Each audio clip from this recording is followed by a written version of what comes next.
Bonjour, je présente Onitama. Donc Onitama est un jeu qui ressemble un petit peu aux échecs. Donc ici, la règle du jeu, un tapis de jeu qu'on installe donc ici sur la table. C'est un jeu qui se joue à 2 joueurs. Donc ensuite, on a des pions rouges et des pions bleus ainsi que des cartes.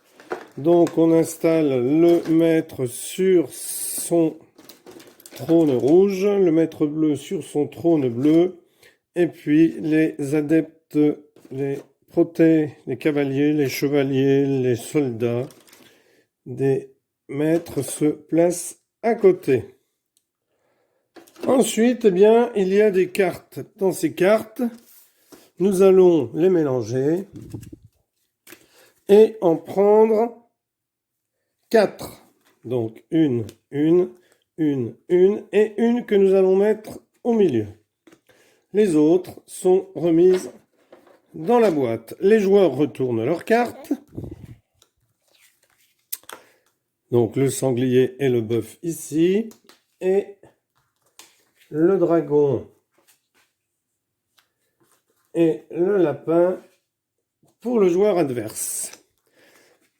Donc ici c'est rouge. Donc un rouge, l'autre un rouge. Eh bien, Shifumi. Et c'est ce joueur qui commence. Alors, ce joueur commence, il met donc cette carte-là face à lui.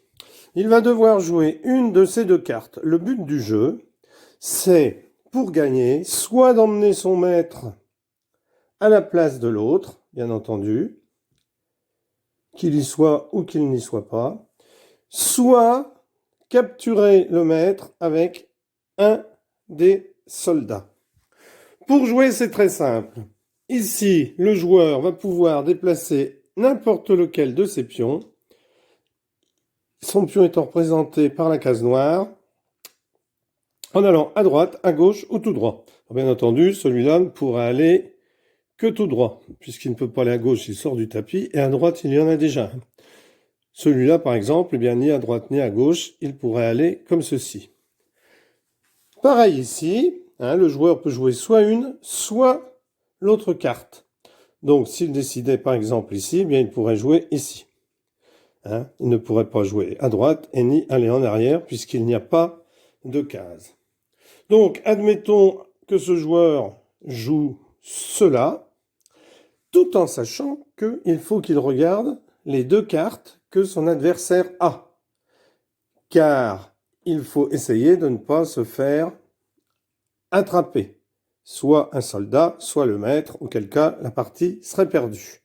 Donc le joueur regarde, si lorsqu'il aura joué sa carte ici en avançant d'une case, son adversaire ne possède pas une carte où il puisse le manger tout de suite, le prendre tout de suite.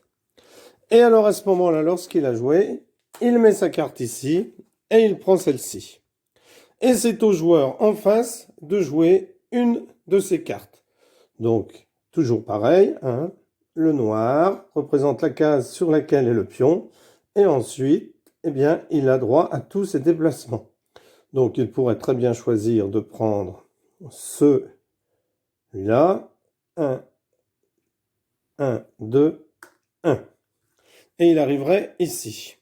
Tout en regardant qu'en face, bien entendu, l'autre joueur ne puisse pas le prendre sur le coup suivant. Et là, il donnerait sa carte qu'il mettrait ici et prendrait celle-ci. Voilà comment je joue Onitama. C'est très simple, mais à la fois très compliqué parce que très stratégique. À bientôt pour une nouvelle vidéo.